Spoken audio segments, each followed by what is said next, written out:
민요잖아요. 그럼 민요는 여러분 선생님이 지금 지문으로 제시해 준 거랑은 다르게도 시험 나올 수 있어요.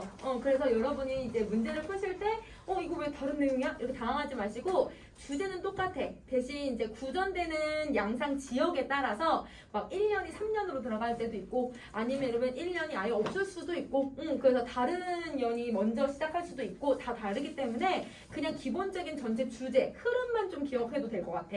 자, 이 작품은 구한말 시대에 유행했던 노래고요. 자, 이 노래는 1년부터 선생님이랑 한번 해석을 해봅시다. 후렴구는 한 번만 설명하고 후렴구는 계속 반복되니까 첫 번째 것만 설명할게. 자, 이씨의 사촌이 되지 말고 민씨의 사촌이 되어라. 그럼 여러분 이씨하고 민씨에 대해서 구한말 시대에 대해서 얘기를 하고 있으니까 뭐 고종황제하고 명성황후에 대해서 얘기를 하고 있는 거네. 그래서 여기서 여러분 이씨는 누굴 얘기하고 있냐면 고종황제를 얘기하고요.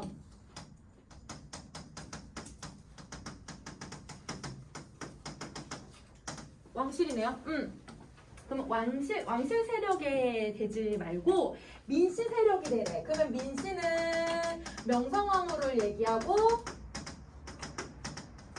그러면 외척을 얘기하는 거네. 그러면 왜 왕의 편을 들지 말고 왜 여러분 외척의 편을 들라고 얘기를 하는 거예요? 외척의 힘이 권세가 더 높으니까. 그러면 여러분 그 외척의 권세가 높은 그 당시의 현실을 어떻게 하는 거예요? 비판하고 있다라고 생각을 해주면 돼. 그래서 여기서는 외척의 권세가 높은 현실을 비판하고 있다. 이렇게 정리를 해주면 되는 거죠. 자, 그러면 아마 이제 조선 말 고종 황제 때부터를 얘기하려고 하는구나 라고 생각을 해주면 될 것 같아. 자, 이런 그러면 지금 상황 자체가 뭔가 비판하고 부정적인 상황이잖아요. 근데 후렴구를 한번 보세요. 아리랑 아라리오 아리랑 배 띄어서 놀다 가세. 이러면 놀자고 얘기를 해. 배 타자고 얘기를 하고 있잖아. 갑자기 상황에 뜬금없이 얘들아 놀자고 얘기를 하고 있고 이 글을 지은 사람들도 대부분 평민들이 글을 지었죠. 자, 아까 유상가도 선생님이 앞부분에 설명하고 향락적 태도 찾아보자 해놓고는 설명 안 했어. 다시 그냥 종합적으로 설명할게. 평민들이 노래를 불러요. 근데 어떤 상황에 대해서 놀러 가자라고 얘기를 해요. 그러면 사대부들은 놀러 가자라고 하면 뭔가 진짜 논다기보단 그 자연 속에서 자기를 수양하고 자기를 얘들아 좀 더 다스리겠다라는 의도가 좀 강한데 평민들은 진짜 놀러 가자고 얘기하는 거거든. 그러니까 여기에서 향락적인 태도가 나타난다라고 생각을 해주면 될 것 같아. 그래서 여러분 여기 후렴구는요. 당시 이 부정적인 상황에 대해서 부정적인 세태에 대해 향락적인 태도를 보이고 있고 자, 파악어 얘들아 이런 부정적인 시대 현실을 극복하자, 이겨내자, 저항하자 뭔가 얘들아 이겨내려고 하는 그런 모습을 보이고 있니?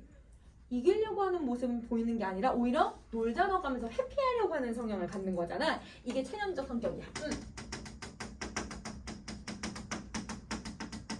그래서 이 후렴구는 지금 계속 부정적인 세태에 대해서 피하려고 하고 그거에 대해서 향락적으로 놀려고만 하는 당시의 백성들의 모습이 나타난다라고 생각을 해주시면 돼요. 자, 이게 이제 1년에 대한 내용이고 2연으로 갑시다.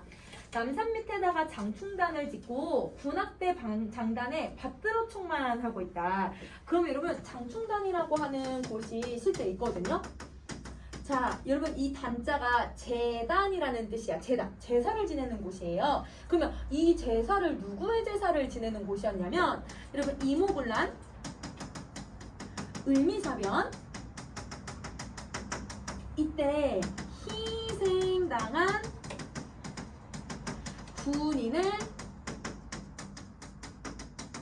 기리는 곳에 해당한다. 이모군란과 을미사변, 희생당한 군인들을 기리는 곳이야. 그럼 자, 을미사변은 명성황후가 시해당한 사건이잖아요. 근데 그게 우리나라 내부에서 일어난 게 아니라 외세에 의한 사건이었잖아. 자, 이모군란도 물론 얘들아 신식군대하고 기존군대를 차별해서 나타났다곤 했지만 이 이모군란 당시 여러분 이것도 외세 세력들을 끌어들여가지고 해결하려고도 했었잖아요. 그러니까 쉽게 말하면 이 장충단이라고 하는 이 공간의 상징적인 의미는 외세의 세력들이 점점 커지고 있다라고 하는 거. 외세 세력들이 우리나라에 와서 막 이런 사건들을 만들어내고 있음에도 불구하고 그걸로 인해서 우리 군인들이 희생당했음에도 불구하고 군인들이 뭐만 하고 있어 얘들아? 군악대 장단에 맞춰서 받들어 총만 하고 있대. 근데 군악대들은 뭘 하는 거예요? 이런 군인이기는 하지만 여러분 우리 막 나팔 불고 누가 행진한다고 하면 얘들 앞에서 깃발 흔들고 이런 거 연습하는 곳이잖아. 그러면 그 장단에 맞춰서 받들어 총을 해봤자 여러분 이게 실전에 먹힐 수 있는 거예요? 아니죠. 그냥 허울뿐인 얘들아 군대를 운영하고 있는 걸 비판하는 거야. 그러면 당시 외세 문제가 있음에도 불구하고 자, 외세 문제가 있음에도 불구하고 그냥 허울뿐인 군대를 운영하고 있음을 비판하고 있다. 이렇게 생각을 해주면 될 것 같아. 허울뿐인 군대를 운영한다. 그러면 이거를 이제 우리는 어떤 속담을 쓰냐면요. 빛 좋은 게 살고. 그럼 딱 빛 좋은 게 살고처럼 운영을 하고 있는 거야. 그러면 이런 것도 비판하고 있다. 이렇게 생각을 해주면 되는 거지. 자, 그 다음에 이제 세 번째 가자. 아리랑 고개에다가 정거장을 짓고 전기차 오기만을 기다린다. 그럼 여러분 뭔가 새로운 걸 만드는 것 같아. 전기차도 만들고 정거장도 만들어. 그러면 정거장하고 이러면 전기차 동그라미 표시해줄까? 응. 전기차하고 정거장인가? 응, 정거장이죠? 응, 정거장에다가 동그라미 표시를 할게요. 자, 동그라미 표시한 이유는 문명이 개화되고 있음을 보여줘. 새로운 것들이 만들어지는 거잖아. 그래서 그럼 이건 좋은 건가? 라고 생각할 수는 있는데 정거장을 어디에다가 짓는지 한번 보세요. 여러분 정거장 어디에다 지었어요? 아리랑 고개에다가 지어요. 우리 여러분 역세권 혹은 여러분 정거장 이런 거는 대부분 사람들의 유동이 많은, 그러니까 사람들이 유동이 좀 수월한 곳에다가 이런 걸 만들어야 되잖아. 근데 아리랑 고개잖아. 그래서 정거장에 가려면 사람들이 올라갔다가 또 정거장에서 내려오려면 내려가기에서 고개를 내려와야 되는 상황인 거야. 백성들을 위한 문명개화가 아니라 그냥 여러분 이거는 그걸 수탈하고자 하는 대상들을 위한 이게 문명개화일 뿐이야. 그러면 이거는 당시 민중들을 위한 문명개화가 아닌 상황을 민중들을 배려하지 않고 그 다음에 여러분 이 민족의 삶과 동떨어져 있는 문명개화만 하고 있다. 이걸 얘기하고 있는 거예요. 그럼 민족들을 위한 게 하나도 들어가 있는 게 아닌 거지. 자, 그러면 여러분 1년부터 3년까지는 다 비판적 태도가 두드러지게 쓰이고 있어요. 자, 이제 사연 갑시다. 문전의 옥토는 어찌 되고, 이제 문전이라고 하면 집 앞에 있는 땅은 어찌 되고, 그 다음에 쪽박의 신세가 무슨 말인가? 그럼 여러분 집 앞에 있는 땅 빼앗겼나 봐. 그럼 우리가 이제 근현대사에서 땅을 제일 많이 빼앗긴 게 이제 여러분 이제 일제강점기 때 동양특식 주식회사가 많이 빼앗아갔잖아요. 이제 일제강점기라고 하는 시대적 상황이 나타나는 거야. 자, 그럼 자 1년부터 3년까지는 구한말에 대한 이야기였고 그 다음에 여러분 4년부터는 일제강점기에 대한 이야기를 하고 있다라고 생각을 해주면 될 것 같아. 자, 그러면 여기서 여러분 민족의 삶의 터전이 수탈당하고 있다라는 걸 보여주고 있는데 물론 비판적인 의도도 있겠지만 이 쪽박의 신세를 어찌하면 좋을까 이렇게 얘기를 하고 있다는 건 감정을 약간 여러분 한탄하고 당시 사람들을 원망하고 그래서 여러분 얘는 감정이 좀 더 복합적인 감정이 나오는구나 라고 생각을 해주시면 될 것 같아요. 그래서 이런 시간 순서대로 제시를 해주면서 역사적인 사건도 제시를 하면서 이렇게 감정을 표출하고 있다. 이렇게 정리해주면 되겠지? 자, 그 다음에 이제 5번째 형 갈게. 밭은 헐려서 신장로가 되고 그럼 여러분 밭은 네모 표시를 할게. 자, 그러면 신장로 같은 경우는 새롭게 만들어진 거 아까 우리 문명개화는 동그라미 표시하기로 했잖아요. 그래서 신장로는 동그라미, 밭은 네모 표시. 자, 그 다음에 집은 여러분 다시 네모 표시 해주고 그게 정거장이 되었대. 그래서 여러분 얘도 동그란 표시 다시 한번 해줄게요. 자, 그럼 여러분 밭은 헐리고 집은 헐리고 얘들아 신장로하고 정거장이 들어서 그러면 이 밭과 집은 이 민족들이 살아가야 하는 어떤 터전들이잖아요. 근데 그 터전들을 다 잃고 이런 애들이 만들어지는 거네. 그러면 얘네 두 개는 뭘 나타내주고 있냐면 민족의 삶 이걸 나타내는 거고, 이게 헐린다라고 하는 건 여러분 이 삶이 파괴되고 있다는 걸 보여주고요. 자, 그 다음에 신장로하고 정거장을 만들었대요. 그러면 신장로하고 정거장은 문명개화이기도 하지만 이런 왜 길을 빼고 왜 정거장 만들고 왜 기차를 많이 만들었을까? 일본이 수탈하려고. 수월하게 자기네가 더 많이 수탈하려고. 그럼 얘네들은 수탈의 수단이네. 수탈의 수단이 되고 있는 모습을 보여주고 있다. 그래서 당시의 일제의 그런 수탈 정책을 비판하고 있다라고 생각을 해주시면 돼요. 자, 무슨 편법이 조금 여러분 전반적으로 두드러지게 쓰냐면 다 대구법을 좀 두드러지게 사용을 하고 있어요. 근데 전반적으로 많이 쓰고 있으니까 선생님 그냥 쓰진 않고 넘어갈게요. 유경 갑시다. 자, 맑게나 하는 놈은 재판소를 간대요. 왜? 저항했으니까. 그럼 여기다 여러분 저항의식이 있는 사람들은 여러분 감옥에 가요. 자, 그런데 맑게나 하는 놈들은 여러분 사람들은 공동산을 간대요. 공동묘지. 그러면 얘들아 일을 하는 사람들은 징용을 가거나 끌려가다 보니까 그러니까 공동산을 간대. 그러면 여러분 우리 민족이 얼마나 얘들아 수탈을 받고 얼마나 고통받으면서 살았는지를 보여주고 있는 거네. 근데 여러분 오연하고 유견은요 어디에서 조금 볼 수 있었냐면, 참고로 오연하고 유견은 한진관의 고향이라고 하는 작품이 있어. 소설인데요. 이 소설 맨 마지막 결말 부분에 어떤 내용이 나오냐면요. 나하고 그가 있어요. 이 그가 우리나라 조선인을 대표하는 사람인데 유랑민 생활을 몇십 년 동안 하다가 우연히 이제 우리나라에 온 거야. 다시 우리나라에 와서 우연히 이제 기차 안에서 나랑 만나서 이야기를 주고받다가 자기 신세한탄을 막 해요. 내가 그동안 어떻게 고생했고 뭘 했고 막 이렇게 얘기하다가 둘이 그냥 얘들아 계속 울어. 울고 술 마시면서 맨 마지막에 이 노래 부르면서 끝나거든요. 그럼 이 노래 부르는 의도는 그 정도로 우리 민족들이 힘들었구나라고 하는 걸 공통적으로 보여주는 것 같아. 그래서 이러면 고향의 결말 부분에 수록된 노래랑 똑같아. 그래서 여러분 이거는 만약에 소설하고 이 작품하고 같이 엮어서도 문제 출제할 수도 있으니까 좀 기억을 해주셔도 될 것 같아요.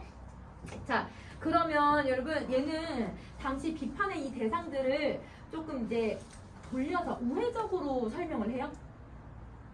지금 대놓고 얘기하고 있는 거잖아. 왜냐면 직접적으로 다 역사적 사건을 제시를 했으니까. 그래서 여러분 이 작품의 특징은 우회적인 기법을 쓰는 게 아니라 직설적인 기법을 사용을 해서 드러내고 있다라고 생각을 해주면 될 것 같아. 자, 그러면 이 작품은 이렇게 정리를 하시고, 자, 그러면 선생님이 오늘 새 책 나눠준 거를 꺼낼 거예요. 자, 그러면 책을 꺼내시고요.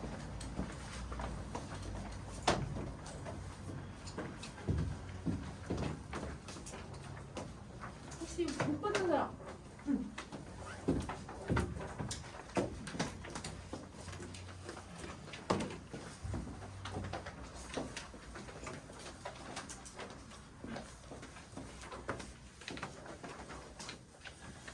자, 여러분 근데 고전 시간은 숙제 선생님이 나눠준 거, 숙제 못 받은 사람들은 조금 이따 다 줄게. 숙제 해오시고요.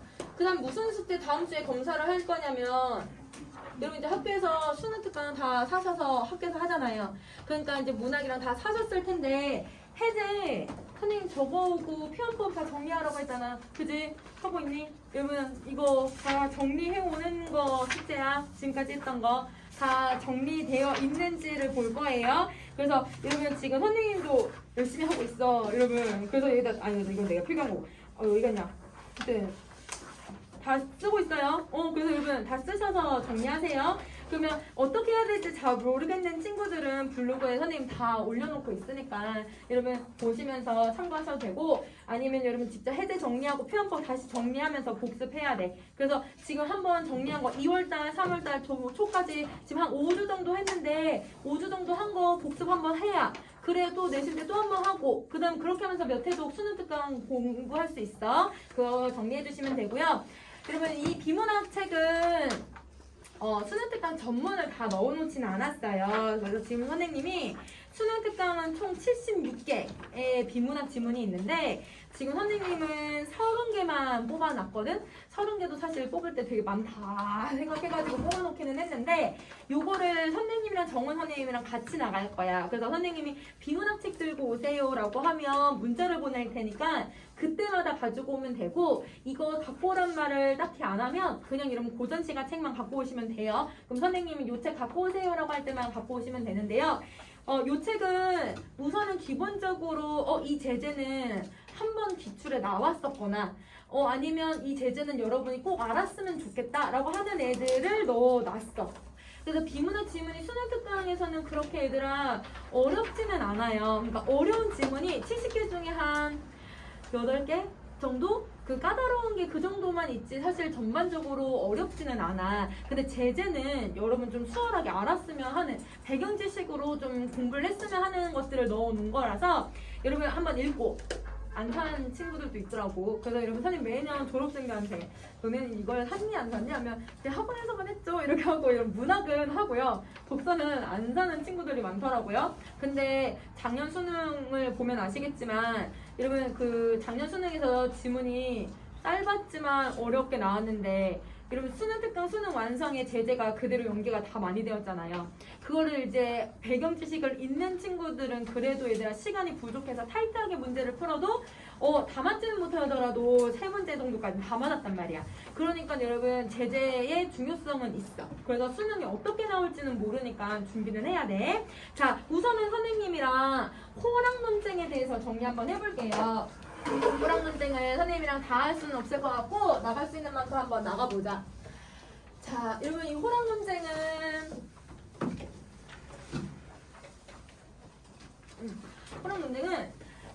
이미 기출에도 한번 나왔던 지문이기도 하고 선생님은 이게 그 호랑 논쟁 자체는 어렵지는 않아. 그래서 여러분 수능 특강에 나와 있는 내용은 어렵지는 않은데 이게 여러분 만약에 북학파와 북벌론의 입장이랑 연결해서 문제가 나오거나 아니면 지금 여기서도 개혁파랑 연결이 되어서 문제가 출제가 되었는데 역사적인 내용이랑 다른 철학적인 내용이랑 연결이 되면 까다롭게 나올 수도 있을 것 같아요. 그래서 제재를 조금 익숙하게. 그러니까 호론과 낙론의 입장만 여러분은 정리하면서 읽어주면 될 것 같아. 자, 한번 가보자. 1문단. 자, 제재 찾으시고 그 다음에 다음에 나올 내용 찾으면서 한번 봐볼게요. 호랑 논쟁은 18세기에서부터 19세기 초반까지 조선 성리학 내에서 벌어졌던 대규모 논쟁이래요. 그러면 시대가 나왔으니까 이 시대가 언제인지를 조금 기억을 해 얘들아. 자, 18세기, 19세기 초반이래. 그러면 조선 말, 조선 후기 그 당시에 어떤 특징이 있었지? 라고 생각을 해주면서 읽어보자. 당시 학계에 주류를 점한 노론학자들에 의해서 주도가 되었대요. 그러면 노론에서 주류가 되어서 논쟁이 벌어졌다고 했으니까 노론에서 두 파로 나뉘었다라고 보면 되는 거네. 그들은 주로 충청도와 한양을 기반으로 했대. 그러면 충청도 한양으로 두 파로 나뉘었던 것 같아요. 그럼 각각의 파를 설명하고 있는 내용들은 번호를 좀 매길게요. 충청도를 기반으로 하고 있으면 1번, 한양에 대한 설명을 하고 있으면 2번 이렇게 나눠버리자. 자, 호서지방인 충청도를 기반으로 한 학파를 호학이라고 한다. 그러면 1번 표시하고요. 자, 그리고 한양을 기반으로 하는 학파를 낙학이라고 한다. 그러면 이걸 2번이라고 할게요. 자, 18세기는 조선의 학문과 국제정세가 크게 바뀌어가는 시점이었다. 그럼 갑자기 이런 논쟁에 대해서 얘기해 놓고는 그리고 나서 이 시대는 이런 특징이 있어 이렇게 얘기를 하고 있잖아. 근데 여러분 아파에서도 시대를 얘기를 해줬잖아요. 그럼 이 시대가 이들의 논쟁에 어떤 의의를 만들었고 어떤 영향을 줬을까라고 생각을 해봐야 될 것 같아. 그럼 이들이 이렇게 학파가 나뉜 거는 학문과 국제정세가 변했대. 그러면 여러분 배경지식으로 조선 말에 어떤 학문이 나오기 시작했냐면 실학이 나오기 시작을 했네요. 그죠? 그러면 뭔가 달라졌나? 국제정세가 크게 바뀌었대요. 외세의 침략도 있었고 청나라가 드러났다는 게 여러분 이 당시의 특징 중에 하나야. 그러면 이걸 여러분이 배경 지식을 활용하셔도 되고 안 나오면 여러분 뒷부분에 아마 나올 테니까 이거를 뒤에 내용이랑 연결만 시켜주면 될 것 같아. 자, 낭만학자들은 그러면 낭만학자라고 했으니까 2번에 해당해요. 2번은 이러한 시대의 변화에 적극적으로 대처한대. 그럼 이러면 적극적으로 대처한다는 건 그러면 호로는 낭론이랑 반대되는 입장이니까 호로는 어떤 입장이라는 걸 우리는 예측할 수 있어? 소극적으로 대처하고 있구나. 이걸 알 수 있네? 그러면 여러분 호로는 소극적이 되겠다라고 딱 머릿속으로 생각하시고 읽으면서 바로 반대말을 생각하시고 호론학자들은 여러분 호론이니까 1번이에요. 자, 호론학자들은 상대적으로 보수적인 입장을 취했다. 얘들아 소극적이라고 표현하지 않고 보수적이라는 말을 썼어. 그러면 소극적이 보수적이구나 이렇게 생각해주면 되는 거지. 그러면 소극적이 보수적이라고 생각을 해주시고 저기요? 왜 안 될까요? 자, 그러면 적극적의 반대말은 뭘까요? 여러분 적극적의 반대말은 뭐예요? 적극적의 반대말은 소극적이죠? 그럼 보수적의 반대말은 뭐예요? 진보. 그러면 낭론은 진보라고 써주면 될 것 같아. 자, 그러면 여러분 지금 수능 특강에 나와 있는 내용이나 아니면 기출문제를 풀 때 반대의 논쟁이 나오든 아니면 반대말을 찾을 수 있는 애들은 여러분이 반대말을 생각하면서 글을 읽어. 항상 반대말을 생각하면서 글을 읽자. 그래야 여러분 최근에 계속 무슨 문제도 많이 나오냐면요. 여러분 밑줄 문장, 구절에다가 밑줄을 긋고 이거랑 동일한 의미를 가지고 있는 구절을 고르세요. 이런 문제가 나와요. 그러면 여러분 다 옛날에는 어휘에다 밑줄 긋고 그 어휘의 뜻을 고르세요라는 문제가 많이 나왔다면 지금은 얘들아 구절 문제 하나랑 어휘 문제가 2개가 들어가요. 그러니까 친구들이 어휘나 이런 구절 해석이 어렵다라는 거를 이 출제자들도 알고 있는 것 같아요. 그래서 문제가 늘어나고 있거든요. 이런 문제 유형들이. 그래서 구절을 물어보는 경우가 있으니까 이렇게 반대말을 계속 생각하면서 지문을 읽으면 내가 계속 그런 지문에 대한 구절풀이를 정확하게 할 수 있을 것 같아. 그래서 이렇게 정리를 해주시고요. 자, 그 다음에 여러분 내용 다시 또 이어서 가볼게. 자, 이렇게 되고 그 다음에 여러분 호랑 논쟁은 송시열의 항백을 이은 권상아의 두 제자 한원진과 이간에 의해서 점화가 되었다. 그러면 송시열의 제자 누가 있는데 그 제자 또 2명이 호론과 낭론에 대해서 얘기를 했다. 각각 누가 누군지는 모르겠지만 이렇게 얘기를 했대. 그럼 여기선 여러분이 또 무슨 생각을 해보시면 되냐면 그러면 송시열은 노론의 어떤 수장 같은 사람들이고 그 노론들이 2파로 나뉘어서 호론, 낭론 이렇게 얘기를 했겠구나. 이렇게 정리 한번 더 해주면 되겠지. 자, 그럼 이게 이제 1문단에 대한 내용이고요. 자, 그럼 이제 2문단도 한번 가봅시다. 자, 2문단. 호랑 논쟁의 핵심은 핵심이라고 했으니까 뭐가 이제 나올 거냐면 이제 호랑 논쟁이 어떻게 이루어졌는지에 대한 어떤 기준, 나뉘게 된 기준 아니면 이걸 논쟁하게 된 의미 아니면 내용 이런 것들이 나올 것 같아요. 인성과 물성이 동일한지에 대한 여부, 즉 인물성동의에 대한 문제였다. 그러면 인성과 물성을 같이 본 학파가 있을 거고 같지 않다라고 보는 학파가 있었다는 거네. 자, 근데 이제 여러분 우리 이렇게 동양 철학에서 물자라고 하는 단어가 나오면 동양 철학에서 물자가 나오면 여러분 이거를 이제 우리는 한자가 물건 물자, 사물 물자로 알고 있어서 친구들이 대부분 사물, 그냥 어떤 물건이라고 생각하는 경우가 많거든요. 근데 이 물은 고전 시가에서도 마찬가지야. 고전 시가나 동양 철학에서 이 물은 대상이라고 해석하면 좀 좋을 것 같아. 대상은 여러분 내가 바라보는 애들이 다 대상이거든요. 그러면 내가 여러분을 지금 보고 있으니까 여러분은 선생님에게는 대상이 되는 거지. 그러면 대상의 기준은 사람일 수도 있고 대상은 여러분 선생님이 사물을 보고 있으면 사물일 수도 있는 거고 동물을 보고 있으면 동물도 될 수 있는 거네. 그래서 여러분 이 물이라고 하는 애는 사물만 국한하지 말고 내가 보고 있는 모든 대상이라고 좀 생각을 해주면 좋을 것 같아. 그래야 철학 문제든 아니면 우리 수능 문제에서 고전 시가든 해석하기가 좀 수월할 것 같거든요. 자, 이렇게 한번 볼게요. 자, 그러면 이는 오상에 대한 해석에 대한 문제로, 그러면 인물성동이는 여러분 오상과 연결이 되어 있는데 이 오상은 인이해지신으로서, 그러면 여러분 오상은 인이해지신이랑 똑같은 말이 돼. 오상에 대한 개념은 그러면 이제 여러분이 인, 뭔가 인정, 어진 거, 그 다음에 얘들아 예절, 어떤 의로운 거, 지식, 그 다음 미덕, 우리가 살면서 꼭 필요한 어떤 예절 같은 것들을 얘기하는 거구나, 이렇게 생각을 해주면 되겠지. 이는 윤리적인 덕성인 동시에, 그러면 얘들아 이거는 또 윤리적인 덕성이래요. 어떤 윤리적인 도덕적인 관점이라고 생각하는 거네. 그거를 동시에 인간을 포함한 만물의 성에 해당한다. 이것도 다 똑같은 말이네. 이러면 이때 이 성은 어떤 성격을 얘기하는 거겠지, 그치? 자, 호론에서는 인성과 물성이 같지 않다고 주장했대. 이거는 그럼 1번의 주장이니까 1번이라고 다시 쓰시고요. 자, 이는 인간은 오상을 모두 갖추고는 있지만 동물이나 식물은 오상을 온전히 갖추고 있지 않다고 한다는 거에서 의미가 되었다. 그럼 여러분, 인간은 오상을 다 갖췄대, 5개를. 그런데 여러분 동물은 온전히 갖추지 않았대. 그럼 온전이라는 이 말은 아예 없다는 뜻이에요? 아니죠. 있긴 있는데 5개는 다는 아니야. 이렇게 얘기를 하는 거네. 그럼 예를 들어 볼게. 까마귀는 여러분 그 효를 다하는 여러분 동물 중에 한 명이에요. 부모가 죽기 전까지 입에다가 먹이를 넣어준단 말이야. 그러면 인간이랑 똑같이 효를 다하고 있네? 그러면 여러분 효를 다하고는 있지만 여러분 이 호론에서는 까마귀를 어떻게 생각을 할 거야? 아니야. 효는 있지만 다른 인위지신 중에 다른 건 없을 거야. 이렇게 생각을 하는 거겠지. 그래서 여기서 온전이라고 하는 말은 아예 없다라는 뜻은 아니라는 거죠. 자, 그 다음에 반대로 이 낭론에 대한 입장 이제 얘기할 것 같아. 2번. 근데 내용으로 예측할 수 있잖아. 인성과 물성은 같다라고 하는 입장 나올 거예요. 그죠? 자, 이 낭론에서는 인간과 동물이 모두 인위지신의 오상을 온전히 갖추고 있다는 입장을 가지고 있다. 그러면 2개가 오상을 기준으로 다른 입장을 가지고 있고 인성과 물성이 같을지 다를지에 대해서 얘기하고 있구나. 이렇게 정리를 해주면 되는 거지. 자, 그럼 이제 여기까지 정리하셨으면 이제 다음 질문도 한번 가봅시다. 자, 인간과 동물의 성이 같지 않다라고 하는 이론. 이 이론은 누가 주장하는 거야? 호론이 주장해야지. 다르다고 생각하는 거니까. 그러면 여러분 호론이 주장하는 거니까 1번이라고 다시 써주시고.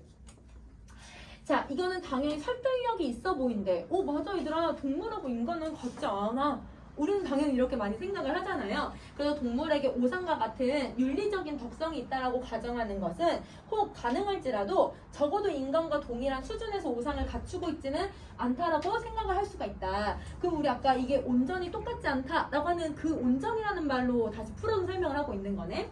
하지만 하지만 또 역접에 말 썼으니까 이제 2번 얘기 또 얘기할 거야. 성에 대한 성리학적인 원론적인 정의에 입각을 한다면 그러면 여러분 자 호론은 우리의 보편적인 인식으로 이 근거를 들고 있는 것 같아. 그러면 여러분 호론은 인간이면 당연히 동물이랑 인간은 다르다고 생각해. 우리의 보편적인 인식을 얘기하고 있고 보편적 인식을 근거로 들고 있고, 그런데 여러분 지금 여기서는 뭐라고 하냐면 원론적인 정의. 그럼 여러분 성리학적 측면에서 근거를 낭론이 들고 있는 거네. 그래서 여러분 근거가 서로 다른 입장을 가지고 있다라고 생각을 해주면 될 것 같아요. 자, 그러면 동론이라고 했으니까 2번 낭론에 대한 이야기를 하고 있는 거예요. 성리학적 측면에서의 근거야. 즉 인간과 동물의 성이 같다라고 하는 주장을 거부하기가 너무 어렵다. 성리학에서는 성을 우주와 만물이 존재할 수 있도록 해주는 궁극적인 원리가 될 수 있는 이에 대해서 해당하는 것으로 보기 때문이다. 성이라고 하는 게 여러분 아까 누구였냐면 오상이었었거든요. 왜냐면 우리 아까 오상 설명했던 애들 중에서 만물의 근거가 되는 성이라고 했으니까 그게 여러분 이랑 똑같아요.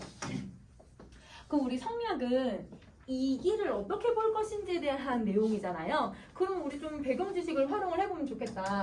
그러면 성리학에서는 대부분 이와 기에 대해서 나눠서 설명을 하잖아요. 그러면 이기에 대해서 설명을 할 때 이 이를 우리는 서양 철학에서는 어떻게 설명을 하냐면 대부분 본질, 눈에 안 보이는 아주 절대적인 근거. 그래서 여러분 얘는 우리 본질이라고 좀 생각을 해주면 좋을 것 같고 절대 변하지 않는 거. 자, 그 다음에 이 기라고 하는 애는 눈에 보이는 거. 그 다음에 내가 없어질 수도 있고 생겨날 수도 있는 거. 현상. 우리 몸에 있는 현상. 아니면 형상. 이런 애들이라고 생각을 해주면 되겠지? 그래서 여러분 성리학적 관점에서 이는 여러분 어떤 이치, 섭리, 어떤 근거 이런 것들이라고 생각해주면 되고 기라는 건 그걸 담아내는 그릇이라고 비유를 하거든요. 그러면 여기서는 어떤 성이라는 건 변하지 않고 얘네들이 모두 다 존재할 수 있도록 해주는 이 근원이구나. 자, 그러면 우주와 만물이 존재할 수 있도록 해주잖아. 그러면 이 우주 안에 인간이 있고 우주 안에 동물도 있고 우주 안에 식물도 있고 우주 안에 얘들아 자 먼지도 있고 별의별 거 다 있잖아요. 그러면 여러분 걔네들이 다 어떻다고 생각하는 거야?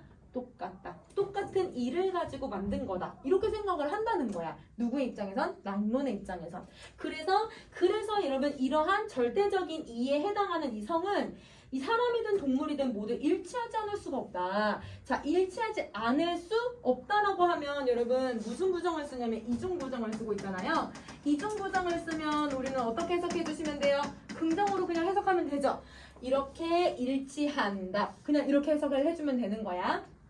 자, 그러면 똑같은 일을 가지고 우주 만물이 모두 만들어졌어. 그럼 일을 가지고 우주 만물이 만들어졌으니까 똑같이 모습은 다 다를지언정 여러분이 가지고 있는 이나 선생님이 가지고 있는 이나 다 똑같다고 생각을 하고 있는 거죠. 자, 그래서 이러한 이론과 동론, 즉 호론과 낭론의 이런 입장은 어느 한쪽으로 귀결되지 못하고 경서해석. 여러분 이 경서해석이라는 건 여러분 성리학적인 이런 측면 아까 했던 오상을 어떻게 해석할 것인가 이거에 대한 관념적인 논쟁으로 심화되길 뿐이었다. 그러면 이거는 뭔가 해결점이 있다는 거야 없다는 거야? 없어. 그러면 자 이거는 그럼 이렇게 해서 끝났다 라고 생각하지 마시고 여러분 무슨 생각을 하셔야 되냐면 호론과 낭론에 대한 입장을 설명하고 있네. 근데 나라고 하는 지문이 또 하나 더 남았지. 맞아요? 나라는 지문이 하나 더 남았는데 그러면 이렇게 그냥 설명만 하고 끝났으니까 나의 무슨 내용이 또 연결이 돼야 될 건데 라고 생각을 하시고 무슨 걸 좀 생각을 해보시냐면 두 가지의 입장이 나왔잖아요. 근데 그 두 가지 입장 중에서 여러분 지금 이 두 가지의 이론을 설명하기 위해서 무슨 접속어를 많이 썼냐면 하지만, 그러나 여러분 이런 역점의 말을 많이 썼어. 그럼 역점의 말을 쓴다는 건 반대되는 개념이니까 그럴 수 있어 라고 하지만 우리 글을 쓰는 필자의 입장을 한번 생각을 해보자. 여러분 내가 반대되는 개념을 설명한다고 해도 논쟁을 두 가지를 소개하는 글이니까 이런 토론의 입장이 있어. 그리고 낭론은 이렇게 설명해도 되거든? 근데 여기는 반대로, 그러나, 하지만 이 말을 계속 써요. 그러면 역접의 말을 계속 쓰는 이유는 뒤에 거를 강조하고 싶어서 역접의 말을 쓰거든? 그럼 여러분은 뒤에 남아있는 글이 하나 더 남아있고 여기서는 낭론이 뒤에 더 나왔잖아. 낭론을 뒤에서 더 얘기를 하고 있으니까 낭론에 대한 어떤 긍정적인 입장을 이 필자가 취하고 있을까? 아니면 낭론을 왜 뒤에 설명하려고 했지? 분명 반대되는 개념이어도 호론을 앞에 굳이 나와야 되고 호론을 뒤에 놓으면 안 될까? 이런 생각을 해볼 필요는 있을 것 같아. 그러면 여기서는 낭론을 왜 뒤에서 언급을 했을까? 이거를 여러분이 답을 찾아오세요. 다음 주에 미션이야. 나까지 읽고 여러분 이거를 왜 언급했을까? 이거에 대한 언급한 이유. 그러면 글의 구조랑 필자의 의도를 우리가 한번 찾아볼 거거든. 그러면 여러분 여기서 낭론을 왜 뒤에서 언급을 해서 더 강조하려고 했을까? 이거를 찾아오는 게 여러분 숙제야. 알겠지? 그러면 여러분 오늘 숙제는 뭘 해보시냐면 우리 아까 고전시가 여러분 해제하고 표현법 쭉 해오세요. 그리고 여러분 지금 여기 보시면 지문 나를 읽으시고 뒤에 보면 빈칸들 선생님 만들어놨어. 읽으면서 다시 한번 내용 정리해. 알겠지? 오케이. 오늘은 여기까지 합시다.